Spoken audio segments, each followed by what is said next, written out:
আসসালামু আলাইকুম, আমি জুয়েল। আপনাদের সামনে হাজির হয়েছি নতুন একটি গুরুত্বপূর্ণ কৃষি আপডেট নিয়ে।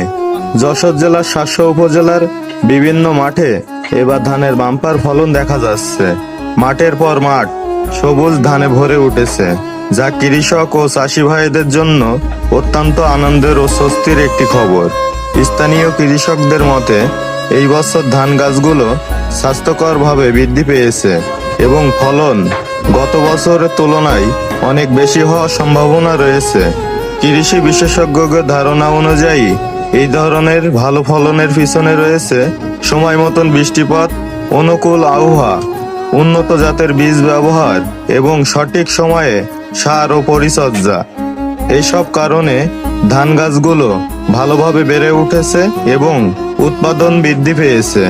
অনেক কৃষক জানিয়েছে এই বছর তাদের জমিতে ধানের ফলন প্রায় ২০ থেকে ৩০% পর্যন্ত বেশি হতে পারে, যা তাদের জন্য একটি বড় আশার খবর।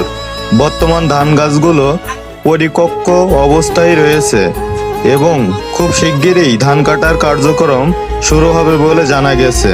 তবে কৃষকদের প্রত্যাশা এবার তারা যেন তাদের পরিশ্রমের ন্যায্য মূল্য পান এবং বাজারে ধানের দাম স্থিতিশীল থাকে। আমি জুয়েল, প্রতিনিয়ত আপনাদের জন্য এমন কৃষি ও স্থানীয় আপডেট নিয়ে হাজির হই। ভিডিওটি ভালো লাগলে অবশ্যই লাইক, কমেন্ট এবং শেয়ার করবেন আর আমাদের পাশে থাকবেন। ধন্যবাদ সবাইকে।